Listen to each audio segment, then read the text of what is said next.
अस्सलाम वालेकुम स्टूडेंट्स, मेरा नाम Munibur Rahman. Autonomic nervous system pharmacology दूसरा लेक्चर है मेरा सीरीज़ का। पहले लेक्चर में जैसा कि मैंने आपको ऑटोनॉमिक नर्वस सिस्टम की फिजियोलॉजी के बारे में बताया और उसके साथ साथ neurotransmitter which are including in the parasympathetic and the sympathetic nervous system.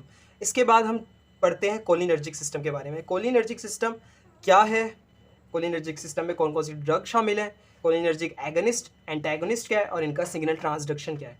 तो सबसे पहले हम फिजियोलॉजी की बात करते हैं। मैं वर्बली आपको बताता हूँ। कोलिनर्जिक सिस्टम बेसिकली होता है जो वो सिस्टम जिसमें जो न्यूरोट्रांसमीटर हो, प्राइमरी न्यूरोट्रांसमीटर, वो होता है एसिटाइल कोलिन। मीन्स टू से कि इस सिस्टम में जितने भी न्यूरोट्रांसमीटर्स होंगे, जितनी भी binding of the receptor and neurotransmitter, वो सारी की सारी एसिटाइल कोलिन डील करेगा। तो ये जो सिस्टम होता है ये बेसिकली पैरासिम्पैथेटिक नर्वस सिस्टम में पाया जाता है, जिसको हम कहते हैं रेस्ट एंड डाइजेस्ट सिस्टम। तो कोलिनर्जिक सिस्टम सब कुछ वो डील करेगा जो कि रेस्ट एंड डाइजेस्ट सिस्टम में होता है, पैरासिम्पैथेटिक सिस्टम में होता है। मीन्स टू से कोलिनर्जिक सिस्टम पैरासिम्पैथेटिक इनर्वेशन को डील करता है। सो ये मैंने आपको थोड़ा सा बता दिया। The cholinergic system refers to the network of nerve cells आपको पता है, ठीक है, नर्व सेल न्यूरॉन्स हैं, एंड न्यूरोट्रांसमीटर्स यहाँ पर एसिटाइल कोलिन। न्यूरोट्रांसमीटर्स लिखा क्यों है acetyl choline and acetyl choline like substances या एजेंट्स, जिनको हम आगे पढ़ेंगे एगनिस्ट में, in the brain and body that use acetyl choline as primary neurotransmitter. So neurotransmitter भी हो गया, नर्व सेल्स होंगे। अब कौन से न्यूरॉन्स है, कहाँ कहाँ प्रेजेंट है, तो मैं उनकी बात करता हूँ। कोलिनर्जिक न्यूरॉन्स प्रेजेंट होते हैं pre ganglionic fibres terminating and adrenal medulla. Basically adrenal medulla वो जगह है जहाँ से एड्रीनालीन सिक्रीट होता है, एड्रीनालीन रिलीज होता है, तो यहाँ पर सिनेप्स किया जाता है। The ANS ganglia, autonomic ganglia basically parasympathetic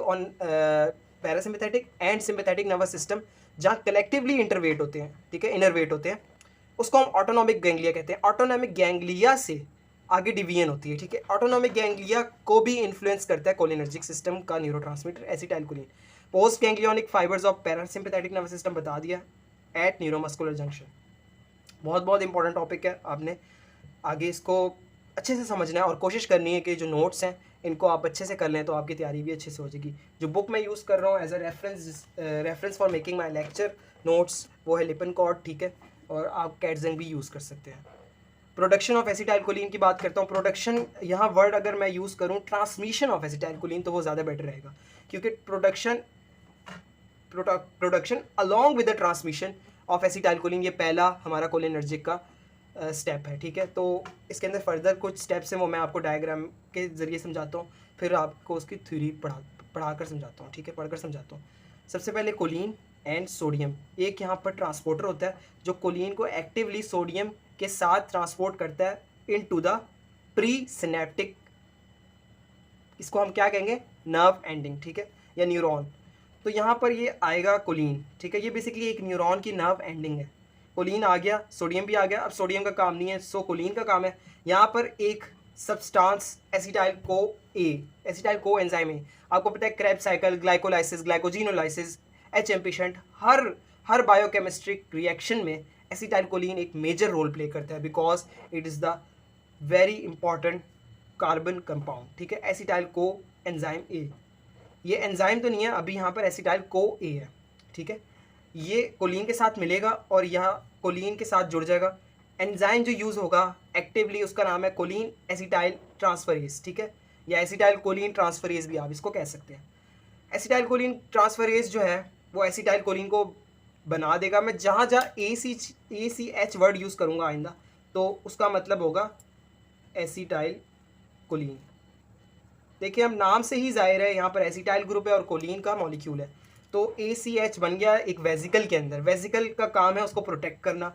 vesicles जो बनेंगे बहुत ज़्यादा, यहाँ पर मैंने एक लिखा है, ठीक है, ये किसके इन्फ्लुएंस के थ्रू हुआ, कोलिन। पहला स्टेप आया कोलिन, एसिटाइल को ए से मिला, कोलिन एसिटाइल ट्रांसफरेज ने एसिटाइल कोलिन बना दिया। एसिटाइल कोलिन एक न्यूरोट्रांसमीटर है, उसका प्रोटेक्ट होना जरूरी है, वो वेजिकल में चला गया।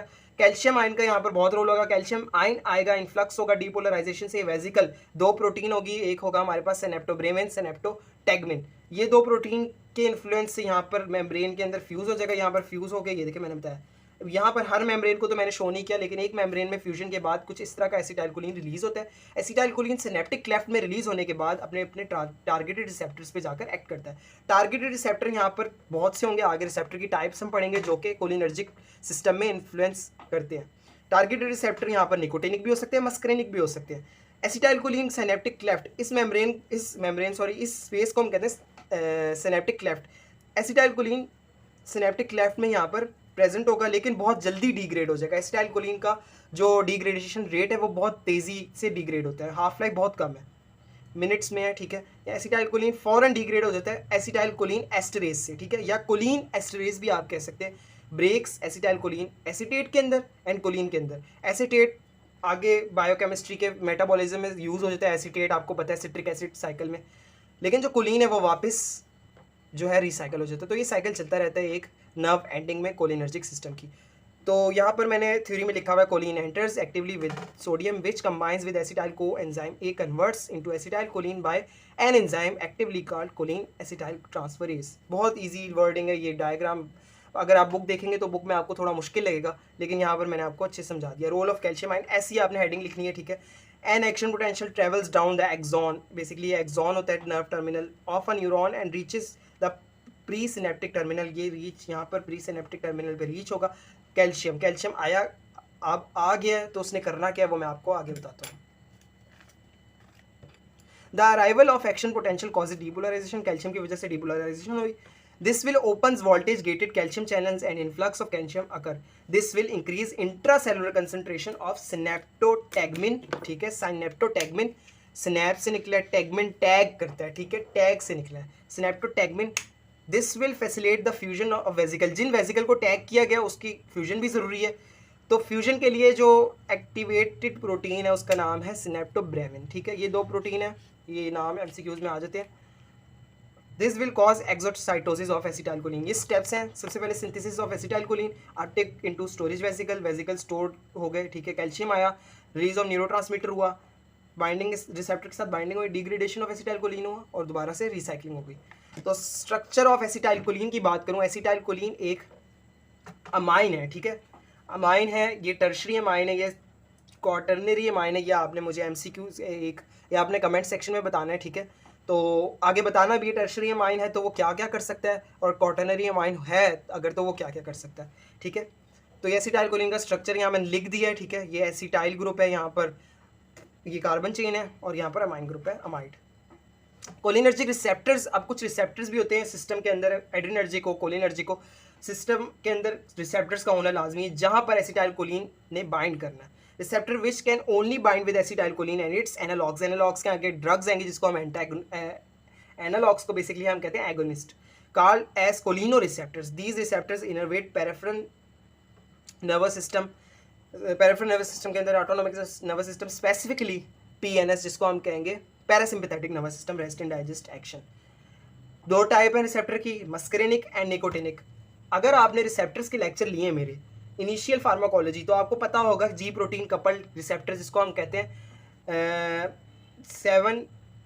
7 पास रिसेप्टर, ठीक है। और लाइगेंड गेटेड को हम कहते हैं पेंटामर होता है ये, असल में लाइगेंड गेटेड होता है, तो ये निकोटिनिक है। तो ये टाइप है रिसेप्टर की, और उसमें जी प्रोटीन में भी GQ और GI आगे GS टाइप्स होती हैं। तो मस्करेनिक में GQ और GI दो टाइप की प्रोटीन यूज़ होंगी। अब उसमें आगे M1, M2, M3। आपको याद होगा GQ प्रोटीन एक्साइटेटरी प्रोटीन है और GI protein stimulating protein GQ, और GI इनहिबिटरी प्रोटीन है। तो जहाँ जहाँ GI प्रोटीन होगी वहाँ पर एसिटाइलकोलिन के बाइंड होने के बाद क्या होगा, इनहिबिटरी इफेक्ट आएगा। बेसिकली डीपोलराइजेशन तो हो रही होगी लेकिन इनहिबिटरी इफेक्ट आएगा क्योंकि GI प्रोटीन है। GQ में उलट होगा, एक्साइटेटरी या स्टिमुलेटरी इफेक्ट होगा। 3 रिसेप्टर यहाँ पर मेंशन किए, 5 मस्करेनिक रिसेप्टर होते हैं M1 to M5, लेकिन यहाँ पर हमारे जो सिलेबस के अकॉर्डिंग है M1 to M3 हमें पढ़ना है, ठीक है। M1, M2, M3 जो इवन रिसेप्टर्स होंगे, जिस तरह M2 and M4 even receptors, ठीक है, वो होंगे GI प्रोटीन से मिलकर बने होंगे। GI प्रोटीन का मतलब ये है कि अगर यहाँ पर एसिटाइलकोलिन बाइंड होगा तो यहाँ पर इनहिबिटरी इफेक्ट होगा। हार्ट में अगर ये M2 प्रेजेंट है नोडल सेल्स में, तो जब एसिटाइलकोलिन बाइंड होगा तो हार्ट एक्साइट होने के बजाय वो क्या होगा, इनहिबिट हो जाएगा, मतलब कि ब्लड प्रेशर लो हो जाएगा, ब्रेडिकार्डिया हो जाएगा, हार्ट रिदम स्लो हो जाएगा, ठीक है। GI प्रोटीन है। और ये कहाँ कहाँ प्रेजेंट होते हैं? M2 receptor, smooth muscle cells यहाँ पर मैंने लिखा हुआ है, लेकिन यहाँ पर कार्डिक मसल्स आपने लिखना है, ठीक है।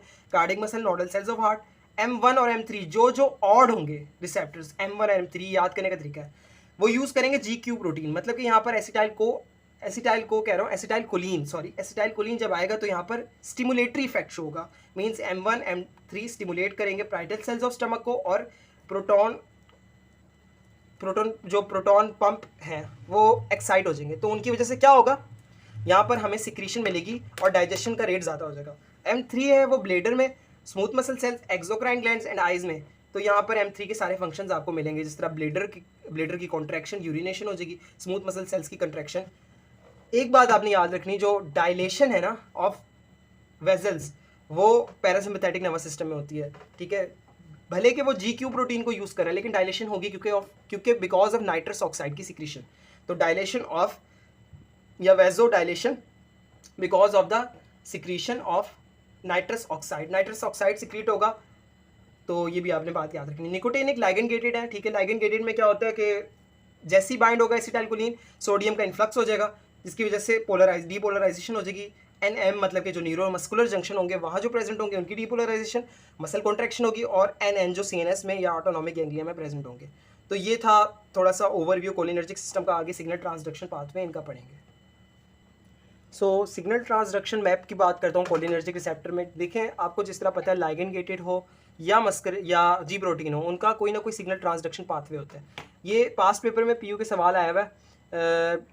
कैसे आता है कि क्लासीफाई कोलिनर्जिक रिसेप्टर्स, जिसमें M1 M2 M3 और उनकी लोकेशन वगैरह जिस तरह मैंने आपको बता दी, and their signal transduction pathway. तो सिग्नल ट्रांसडक्शन पाथवे में 1 2 ये डायग्राम आपने बनानी है, ठीक है। इनके साथ 1 2 3 ये वही डायग्राम, ये लाजमी आपने बनानी है और इसका एक्सप्लेन करना है। एक्सप्लेन कैसे करना है मैं आपको बताऊंगा, आपने वही लिखना है, ठीक है। सबसे पहले बात करते हैं निकोटिनिक रिसेप्टर्स की। लाइगेंड गेट चैनल है, ठीक है। लाइगेंड गेट में क्या होगा, जब एसिटाइलकोलिन बाइंड होगा तो एक चैनल खुलेगा। यहाँ पर एक मैकेनिज्म है सारा, जो मैंने आपको बताया था कि कोलिन आया, एसिटाइल को A से मिला, ठीक है। एसिटाइल को A ट्रांसफरेज ने उसको क्या बनाया, एसिटाइलकोलिन वेसिकल से सिनेप्टोब्रेविन सिनेप्टोटेगमिन वेसिकल से बाहर निकला, एक्सोसाइटोज्ड हुआ, एसिटाइलकोलिन सिनेप्टिक। यहाँ पर मैं अगर नैरो पेंसिल से शो करूँ तो ये देखें, एसिटाइलकोलिन जो है यहाँ पर बाहर आ गया, सिनेप्टिक क्लेफ्ट में, स्पेस में आ गया। अब सिनेप्टिक क्लेफ्ट में उसने रहना नहीं है, या तो वो उसकी फेट है, या तो एसिटाइलकोलिन एस्टरेज से ब्रेक हो जाएगा एसीटेट में या कोलिन में, जो वापस चला जाएगा, या उसने जल्दी से बाइंड हो जाना रिसेप्टर्स में। रिसेप्टर्स में अगर मैं बात करूँ, समझिए एक न्यूरोमस्कुलर जंक्शन है, क्योंकि ये प्रेजेंट होते हैं NN और NM जो निकोटिनिक लाइगेंड गेटेड चैनल्स हैं, आयन चैनल्स हैं, वो प्रेजेंट होते हैं न्यूरोमस्कुलर जंक्शन के दरमियान।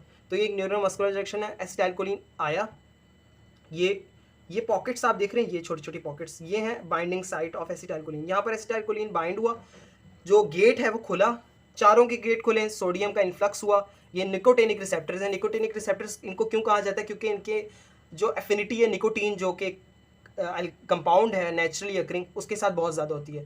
तो एसिटाइलकोलिन भी निकोटिनिक लाइक एफिनिटी रखता है, तो ये यहाँ पर बाइंड हो जाते हैं और सोडियम का इन्फ्लक्स हो जाता है। यहाँ पर पॉजिटिव मीन्स इन्फ्लक्स की वजह से कॉन्ट्रैक्शन हो जाती है, और कॉन्ट्रैक्शन जब मिलती है तो समझें कि मसल कंट्रैक्ट हो गया, मूवमेंट होगी।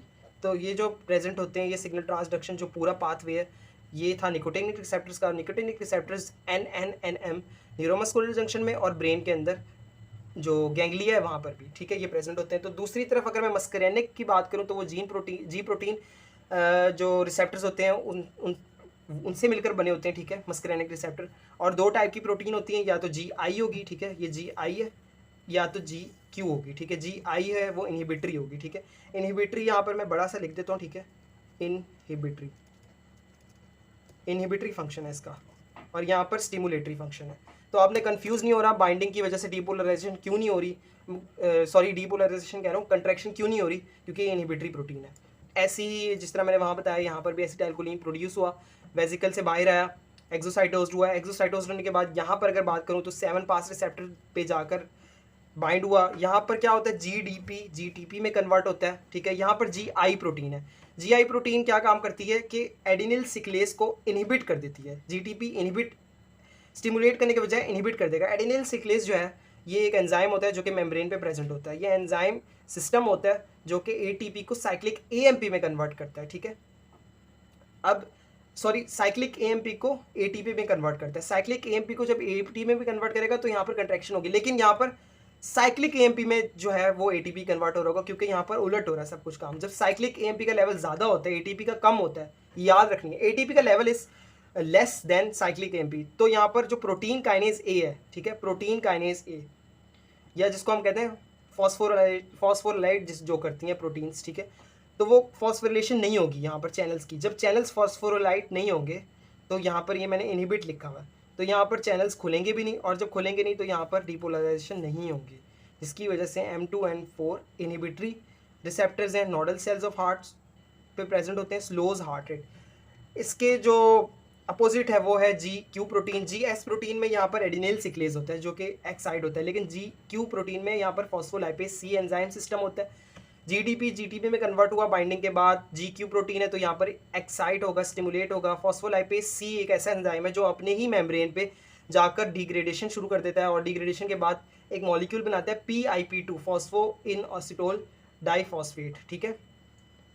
ये क्या करेगा, आगे दो मॉलिक्यूल बनाएगा, जो दो मॉलिक्यूल सेकेंडरी मैसेंजर का काम करते हैं, ठीक है, DAG डाई एसाइल ग्लिसरॉल और IP3 इनऑसिटोल ट्राइफॉस्फेट। ये क्या करते हैं, प्रोटीन काइनेज C करेंगे, यहाँ पर प्रोटीन काइनेज A था, और कैल्शियम का इन्फ्लक्स करेंगे। जब कैल्शियम का इन्फ्लक्स ज़्यादा हो जाएगा, प्रोटीन काइनेज होगी, ये चैनल सारे खुल जाएंगे, डिपोलराइजेशन होगी, कंट्रैक्शन हो जाएगी, स्मूथ मसल GIT कंट्रैक्ट हो जाएंगे, सिक्रीशंस हो जाएंगी उनकी ज़्यादा, increase GIT secretion and motility. तो ये था सिग्नल ट्रांसडक्शन पाथवे, बहुत इंपॉर्टेंट लॉ क्वेश्चन है, आई होप आपको समझ में आ गई हो। आगे हम अगले लेक्चर में जो है वो कोलिनर्जिक एगोनिस्ट और एंटेगनिस्ट की बात करेंगे, जो कि बहुत बहुत इंपॉर्टेंट है फार्माकोलॉजी के लिहाज से।